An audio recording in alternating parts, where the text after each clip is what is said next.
परमेश्वर का धन्यवाद करते हैं कि आज उसने एक बार फिर हमें ये अवसर दिया है। क्रिश्चियन कम्युनिटी चर्च के प्रेयर ग्रुप जो भिलाई में रहता है, उसके साथ हम इब्रानियों की पत्री जो उन विश्वासियों को लिखी गई है जो पहले यहूदी थे और फिर यीशु मसीह पर विश्वास करके और विश्वासी बनकर एक मसीही का जीवन व्यतीत कर रहे थे। तो आज हम इब्रानियों का 10वां अध्याय उसके 26 से और 31 पद तक पढ़ेंगे। इब्रानियों का लिखने वाला, जैसा मैंने आपको बताया है, कि यहूदी विश्वासियों को उन खतरों के बारे में बोल रहा है। कौन से खतरे हैं वो? जो जानबूझकर पाप करने के द्वारा उत्पन्न होते हैं। वो कह रहा है कि यदि आप जानबूझकर पाप करते हो तो फिर आपके लिए कोई बलिदान बाकी नहीं है। मेरे प्रिय भाइयों और बहनों, ये पत्री सिर्फ उन विश्वासियों को ही नहीं लिखी गई है, बल्कि ये पत्री मेरे से और आपसे भी बात करती है, जो हम लोग यीशु मसीह के फॉलोअर्स हैं और नई वाचा के द्वारा बुलाए गए लोग हैं। क्योंकि जो बलिदान यीशु मसीह ने दिया था वो सर्वोच्च बलिदान था। और इब्रानियों की पत्री का लिखने वाला उन लोगों से कह रहा है कि इससे ज्यादा पवित्र शरीर और इससे ज्यादा पवित्र लहू तो कोई हो ही नहीं सकता। तो अगर अब आप भविष्य में पाप करोगे, जानबूझकर पाप करोगे, तो इसकी एवज में आप कौन सा बलिदान चढ़ाओगे? दरअसल मुझे और आपको यह ध्यान रखना है कि पुरानी व्यवस्था के अनुसार वो लोग जो यहूदियों में से विश्वास में आए थे, वो तो लॉ के अनुसार कई बार अपने जीवन के अंदर बलिदान चढ़ा चुके थे। तो उनको लॉ के द्वारा, व्यवस्था के द्वारा यह कहा गया था कि जब तुम पाप करो तो बलिदान कर देना, तो उससे तुम्हारे पाप क्षमा हो जाएंगे। और यही प्रक्रिया उनके जीवन में कई बार हो चुकी थी, जब तक कि उन्होंने मसीह को ग्रहण नहीं किया था। तो मैं और आप जिन्होंने कभी बलिदान नहीं किया, जो व्यवस्था के अधीन नहीं रहे, वो इस भावना को इतना नहीं समझ सकते। लेकिन वो लोग जो बार बार बलिदान करने और के आदी हो गए थे, दरअसल वो पाप करने की भी आदी हो गए थे, क्योंकि उनको लगता था कि हम पाप करेंगे और फिर हम बलिदान चढ़ा देंगे तो हमारे पाप क्षमा हो जाएंगे। लेकिन इब्रानियों का लिखने वाला कह रहा है कि जो तुम्हारे लिए यीशु मसीह ने बलिदान दिया है वो सर्वोच्च बलिदान है। इससे ज्यादा ना तो कोई बलिदान हो सकता है तुम्हारे लिए और ना भविष्य में तुम कर सकते हो। तो वो ये कहता है सिखाने के लिए कि अगर तुम बार बार पाप करते हो और बार बार तुम जो ये बलिदान चढ़ाते हो, इससे तो तुम्हारी जीवन शैली के अंदर कोई फर्क नहीं आ रहा है। क्योंकि ये जो बलिदान तुम करते हो, भेड़ का, बकरी का या बछड़ों का, ये तुम्हें पाप करने की जो इच्छा होती है उससे छुटकारा नहीं दे पा रहा है। आप बलिदान करते हो, लेकिन आपकी जो बार बार पाप करने की इच्छा है उसके ऊपर आप काबू नहीं पा रहे हो। अगर आप सच में प्रायश्चित करते तो आपके पाप के प्रति आपका दृष्टिकोण बदल जाता। वो ये समझाने की कोशिश कर रहा है उनको भी और हमें भी कि यदि हम सच्चा प्रायश्चित करते हैं तो फिर हमारा पाप के प्रति दृष्टिकोण बदल जाता है। हमारी पाप करने की इच्छा नहीं होती, बल्कि हमारे पाप से घृणा होने लगती है। और घृणा इसलिए होने लगती है कि हम ये जानते हैं कि यीशु मसीह ने हमारे लिए जो इतना बड़ा बलिदान दिया है, इतना उच्च कोटि का बलिदान दिया है, अब जब उसके बलिदान से हमारे पाप क्षमा हो गए हैं, तो यदि हम दोबारा पाप करेंगे तो फिर और कौन सा बलिदान हमें पापों से मुक्ति दिलाएगा?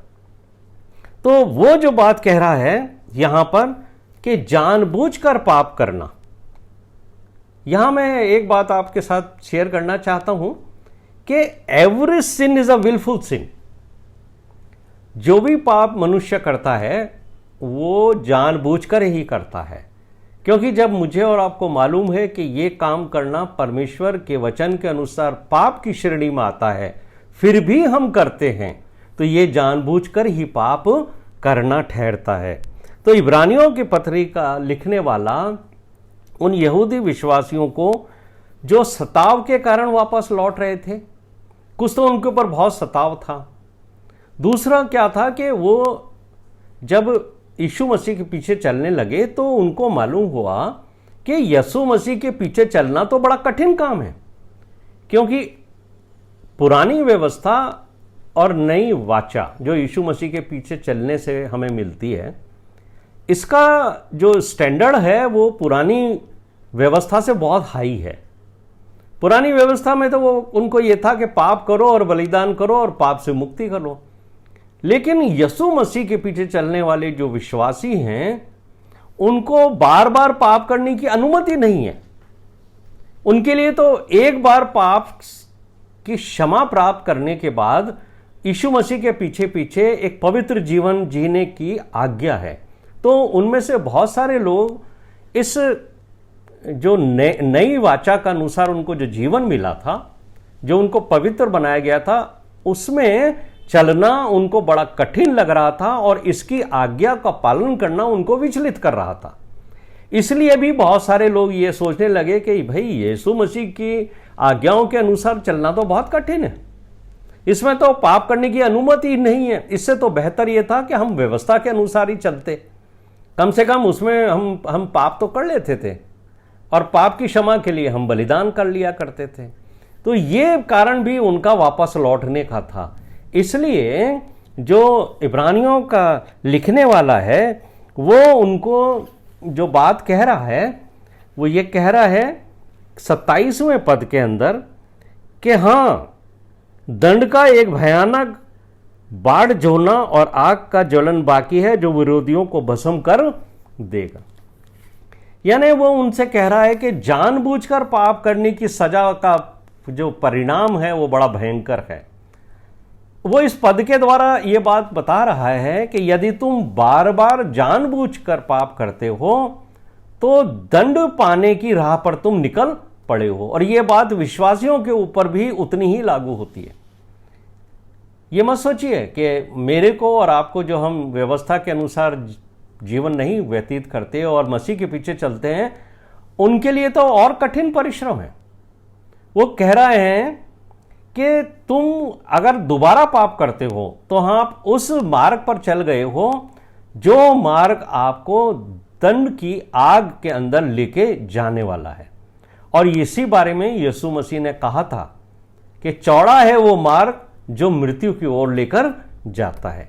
यानी उन्हें जो है इब्रानियों का लिखने वाला 10वें अध्याय के 19वें पद में जो उसने पिछली दफा हमने देखा था कि एक नई राह उनको सुझाई गई थी, इस राह के ऊपर आपको यीशु मसीह परमेश्वर के उपस्थिति के अंदर पहुंचा देता है।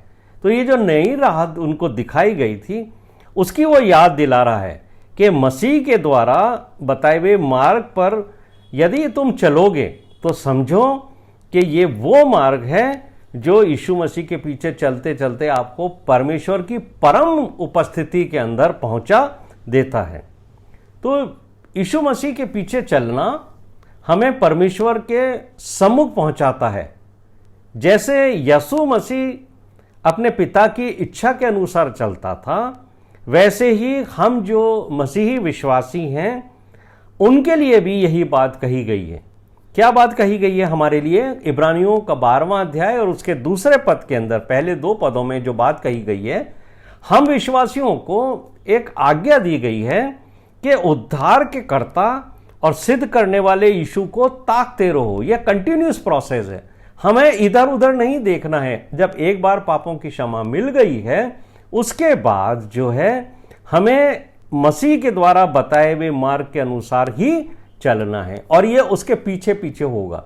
यदि हम यीशु मसीह को देखते रहेंगे, यानी जो इब्रानियों 12:2 में कहा है कि अपने उद्धार के कर्ता को ताकते रहो, देखते रहो, और जब हम उसको देखते रहेंगे तब हम संसार को नहीं देखेंगे, और जब हम संसार को नहीं देखेंगे तो फिर हम पाप में गिरने से बच सकते हैं।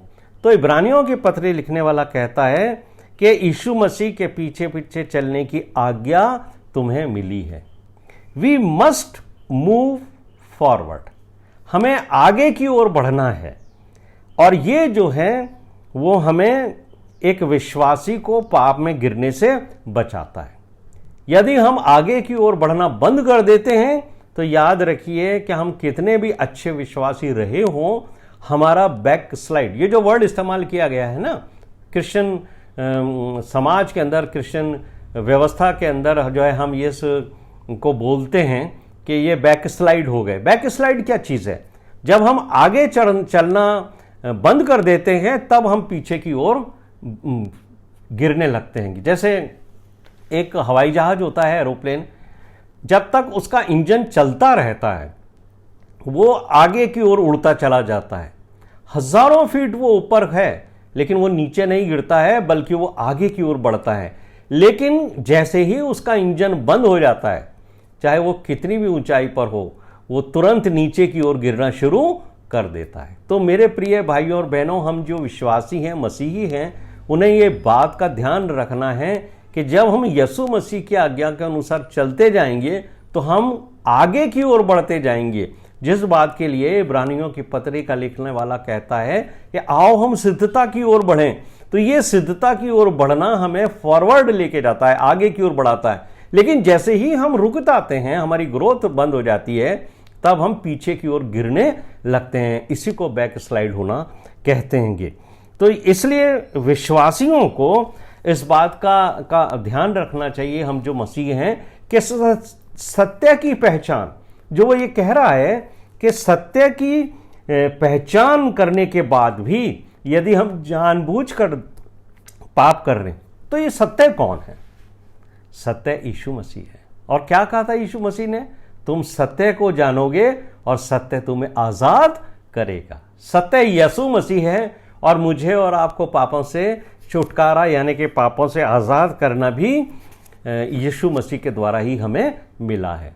तो यीशु मसीह को जानने के बाद, उसको एक्सेप्ट करने के बाद यदि हम जानबूझकर पाप करते रहते हैं तो फिर ये जो 29वां पद है ये हमारे लिए कहा गया है। और 29वें पद में क्या लिखा गया है देखिए, तो सोच लो कि वो कितने और भी भारी दंड के योग्य ठहरेगा जिसने परमेश्वर के पुत्र को पांव से रौंदा और वाचा के लहू को जिसके द्वारा वह पवित्र ठहराया गया था अपवित्र जाना और अनुग्रह की आत्मा का अपमान किया है। यह है विश्वासियों के लिए बात।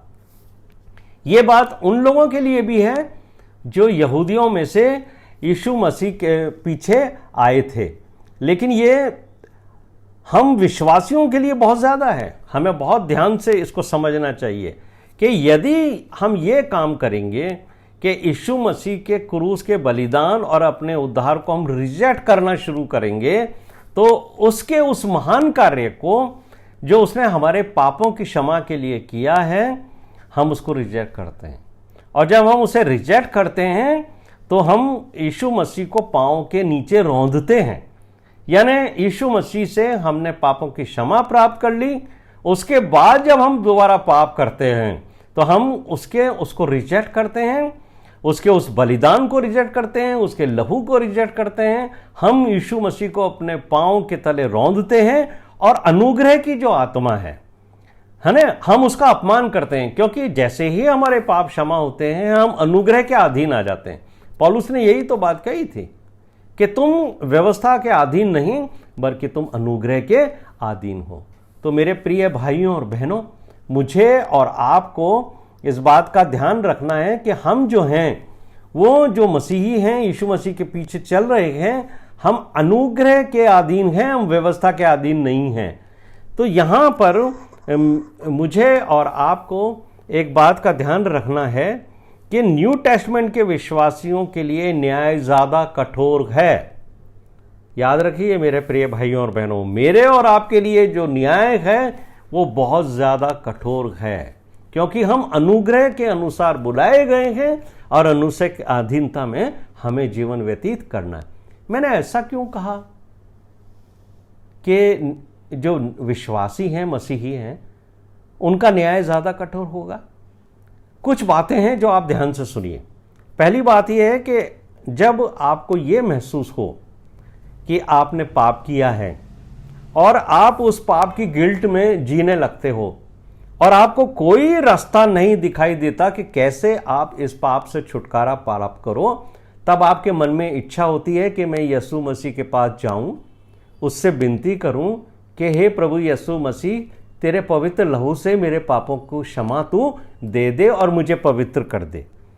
तो यहां पर जब आप यीशु मसीह के पास आते हो तो जो आपको पापों से क्षमा दिला सकता है और आपको एक पवित्र जीने का लिए मार्गदर्शन दे सकता है, इसलिए तो हम उसको रोल मॉडल कहते हैं, क्योंकि पाप भरा जीवन तो हम संसार को देखकर जी रहे थे, लेकिन अब हम बिना पाप के कैसे जिएं, इसके लिए भी तो हमें मार्गदर्शन चाहिए।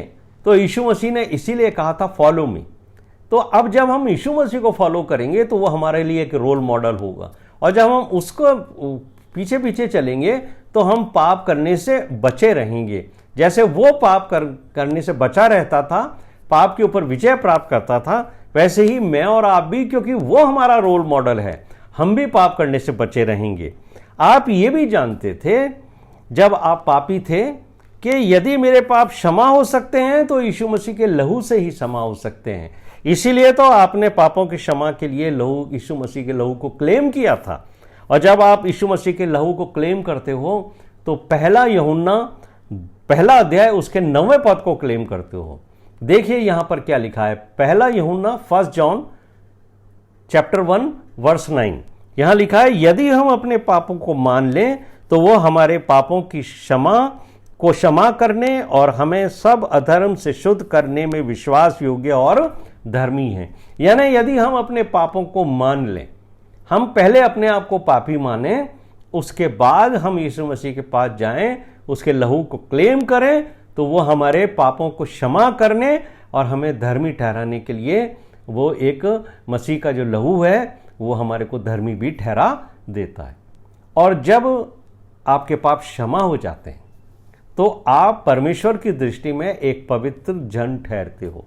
यही धार्मिकता है जो यीशु मसीह के द्वारा हमें मिलती है और इसी में हमें बढ़ना है। तो उसके द्वारा जब हम परमेश्वर की नज़र में एक पवित्र जन ठहरते हैं तो उसके द्वारा हमें मिलता क्या क्या है। देखिए, पहली चीज़ जो हमें मिलती है वो मिलता है पवित्र जीवन मिलता है। दूसरी चीज़ जो हमें यीशु मसीह के लहू से पवित्र होने के बाद परमेश्वर की ओर से मिलती है वो होती है यीशु मसीह का अनुग्रह हमें मिलता है। तीसरी बात, परमेश्वर के परिवार में हमें सदस्यता मिलती है।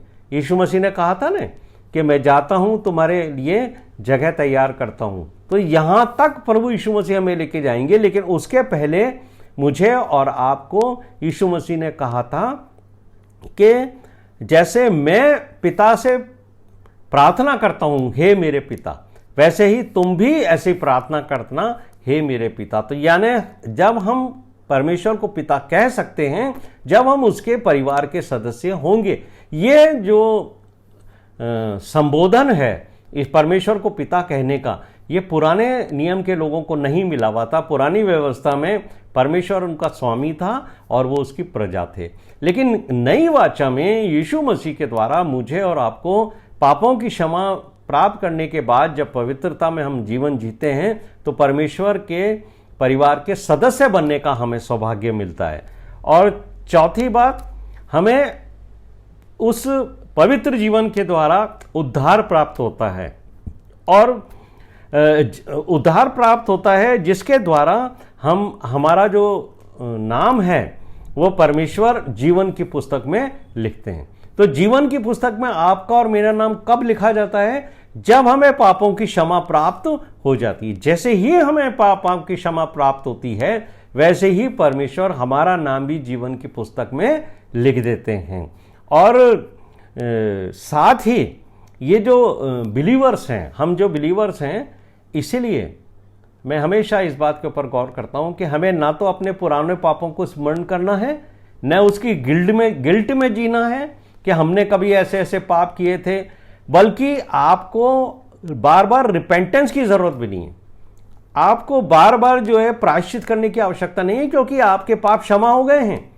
और जब आपके पाप क्षमा हो गए हैं तो फिर प्रायश्चित की आवश्यकता नहीं है।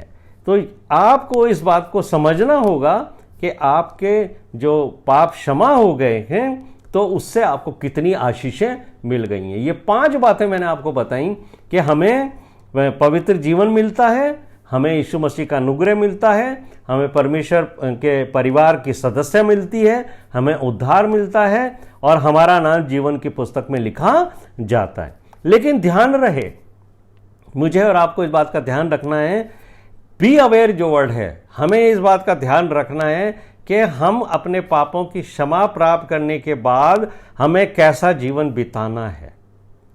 हमें पाप करने की परमिशन बिल्कुल नहीं है, ये ध्यान रखिए प्रिय भाइयों, क्योंकि वचन हमें एक मार्गदर्शन देता है कि अब हमें कैसी चाल चलनी चाहिए। हम पाप रहित हो गए, हमें बड़ी आशीषें मिल गई, अब हमें पवित्र जीवन व्यतीत करना है। और उसके लिए हमें किस तरीके की राह मिली है? यीशु मसीह के पीछे चलने की। और पहला यूहन्ना की पत्री 1 जॉन चैप्टर 2 वर्स 6, यूहन्ना की पहली पत्री उसका 2 अध्याय उसकी 6 पद के अंदर लिखा है, हमें उसकी आज्ञाओं में बना रहना है।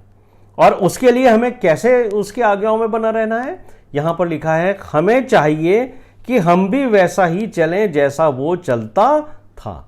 अब हमारे लिए एक कठिन समय शुरू होता है पवित्रता में जीने का, और उसके लिए फिर एक मार्गदर्शन है, हमें भी वैसे ही जीना है, वैसे ही चलना है जैसे वो इस संसार में चलता था। और यही बात इब्रानियों का लिखने वाला मुझे और आपको कहता है 12 अध्याय के 2 पद में कि fixing our eyes on Jesus.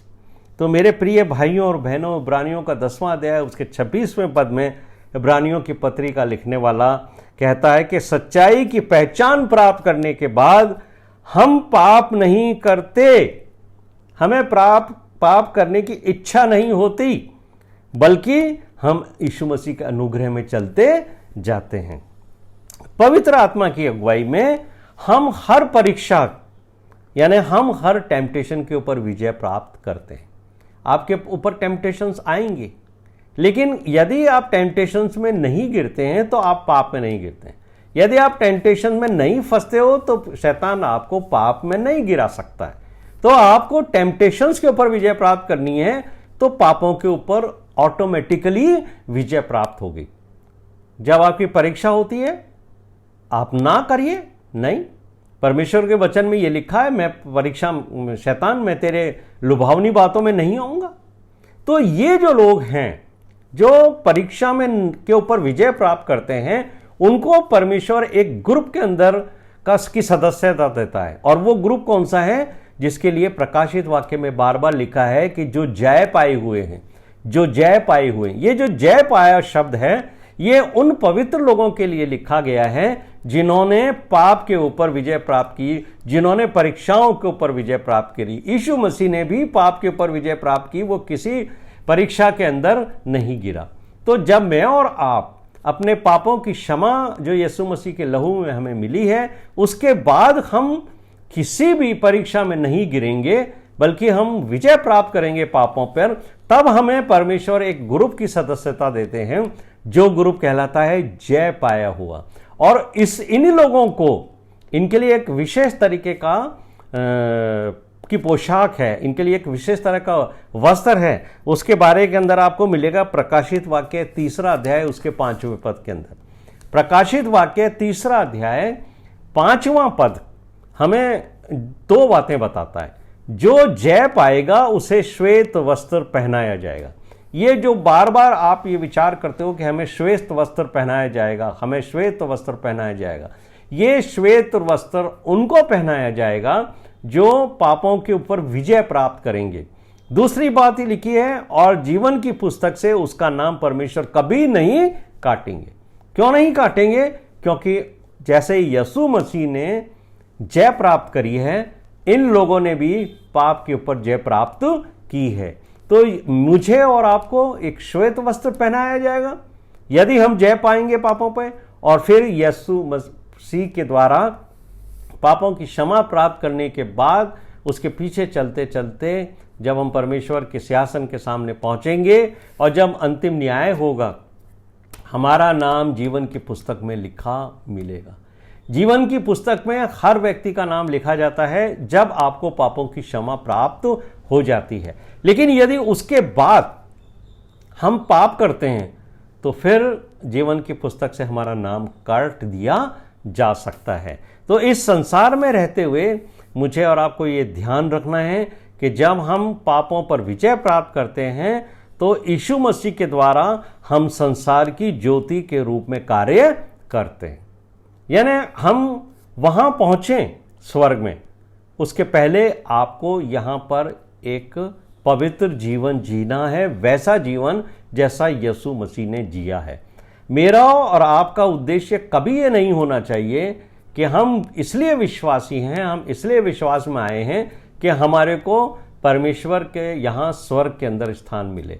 अगर हम सिर्फ स्वर्ग में अपना स्थान ढूंढते हैं और हम यीशु मसीह के पीछे इसलिए आए हैं कि हमें स्वर्ग जाना है, तो मैं कहना चाहूँगा कि हम स्वार्थी विश्वासी हैं। हम लोग स्वार्थी हैं। हमें परमेश्वर ने इसलिए बचाया है क्या कि यीशु मसीह जो जगत की ज्योति था, उसका प्रकाशन हम लेकर हम संसार के लिए ज्योति बने। यस, याद है आपको यीशु मसीह ने क्या कहा था जॉन 8:12 के अंदर, यूहन्ना 8 उसके 12वें पद के अंदर क्या लिखा है?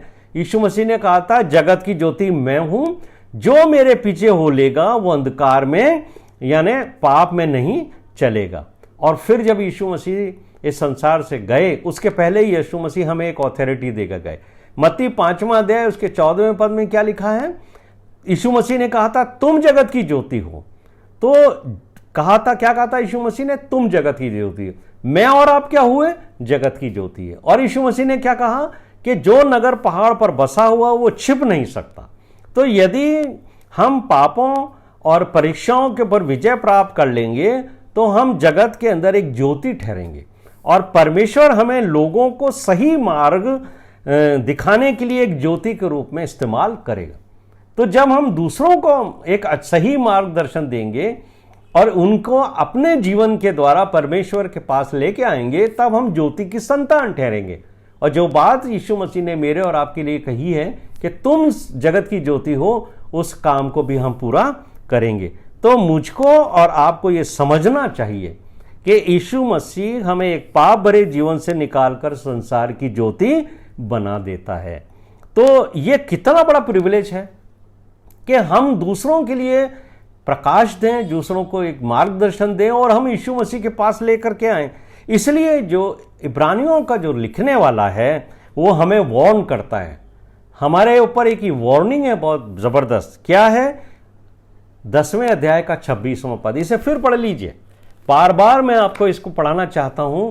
इब्रानियों का 10वां अध्याय उसकी 26वां पद, यहां लिखा है, क्योंकि सच्चाई की पहचान प्राप्त करने के बाद यदि हम जानबूझकर प्राप्त करते रहें, हम जानबूझकर अगर प्राप्त करते हैं तो उन पापों के लिए फिर कोई बलिदान बाकी नहीं है।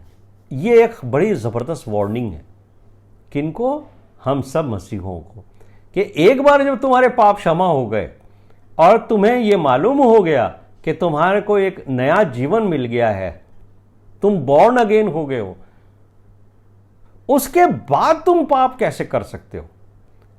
फिर अगर तुम जानबूझकर प्राप्त करते हो तो फिर याद रखना कि तुम्हारे को एक खतरनाक न्याय सिंहासन के सामने दंडित होना पड़ेगा, क्योंकि हमने अपनी इच्छा से, देखिए ये जो पापों की क्षमा हमने मांगी है ना, इसके लिए किसी ने दबाव नहीं दिया था। यीशु मसीह ने तो हमें यह नहीं कहा कि आओ मेरे पास आओ और पापों की क्षमा लो। यीशु मसीह ने यह बात कही है कि मैं पापियों को बुलाने आया हूं, लेकिन इच्छा तो आपकी थी ना, इच्छा तो मेरी थी। यीशु मसीह ने तो सबको बुलाया था, बहुतों को बुलाया यीशु मसीह ने, लेकिन कितनों के मन में आया कि भाई यीशु मसीह के पास जाके कहें कि प्रभु मुझे आप पापों से क्षमा दे दीजिए।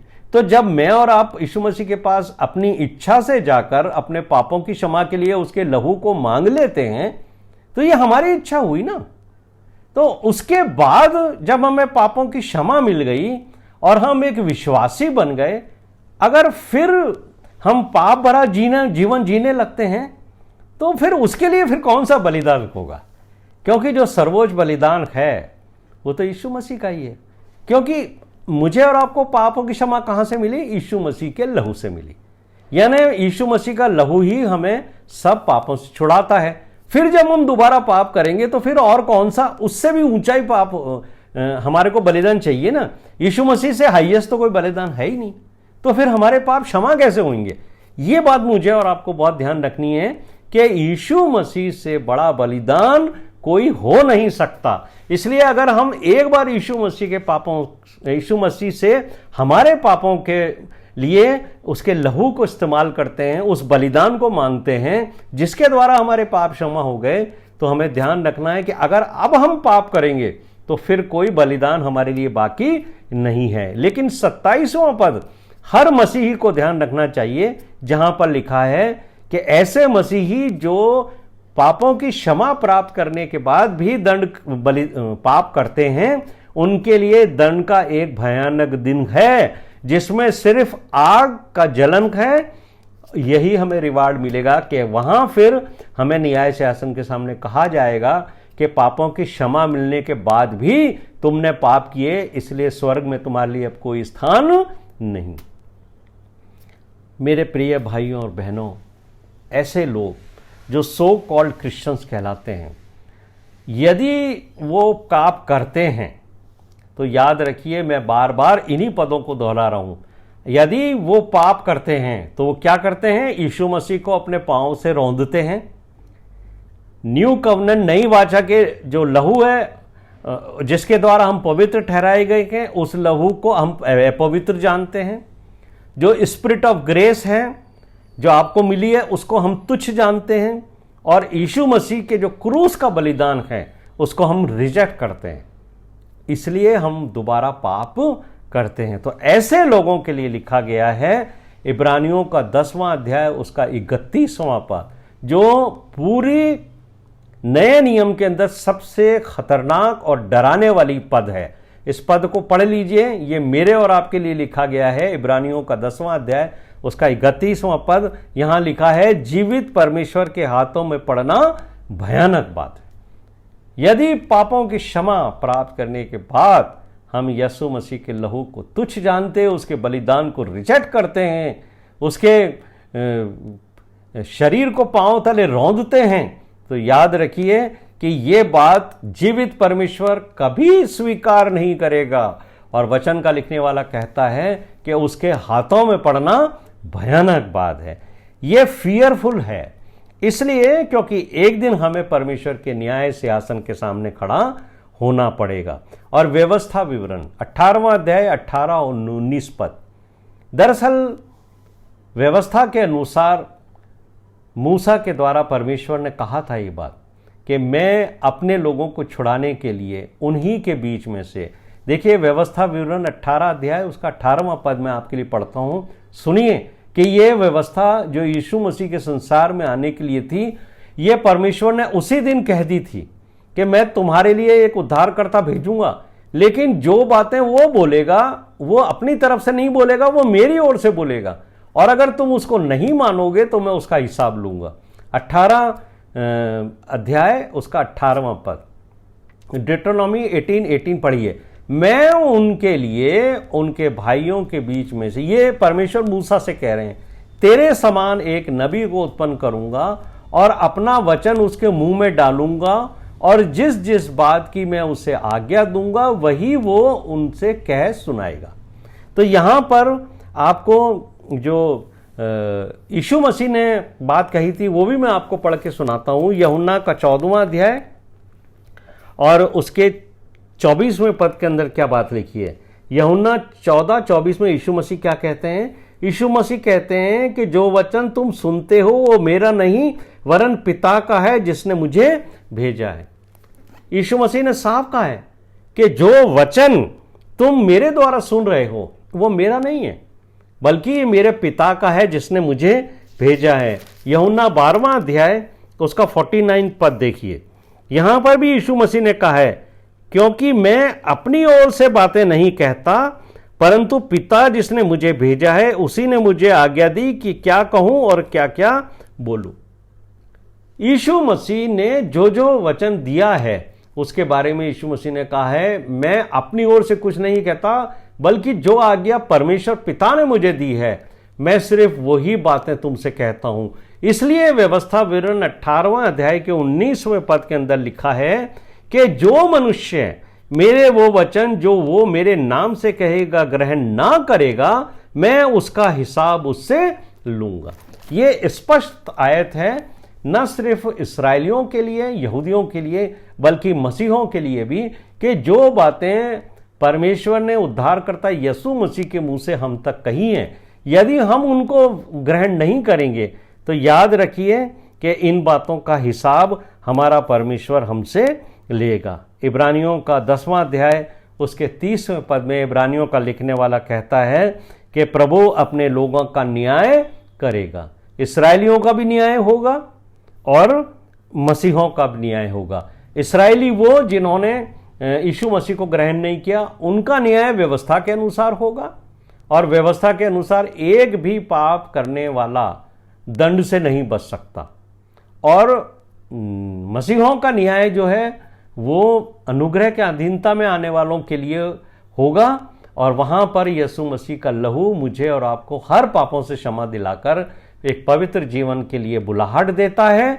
और जो लोग पवित्र जीवन जी करके हर पाप के ऊपर विजय प्राप्त करते हैं वो जय पाए हुए लोगों में होते हैं।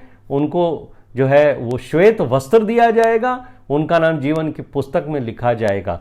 इसलिए मेरे प्रिय भाइयों और बहनों मैं आपसे निवेदन करता हूं, ऑलवेज रिमेंबर दिस वर्स। कौन सी वर्स?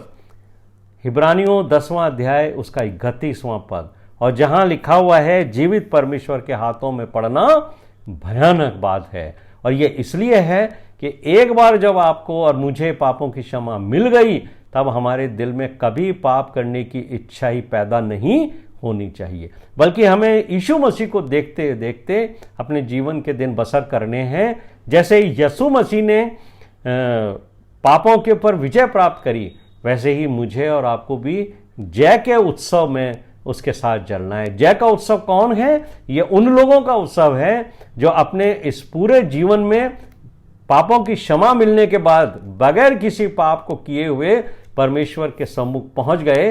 वो परमेश्वर यीशु मसीह के द्वारा हमें जय के उत्सव में लेकर चलता है। प्रभु इस वचन के द्वारा मुझे और आपको हर तरह की आजमाइश से बचाए, हर तरह के पाप से बचाए। आप सबको जय मसीह की।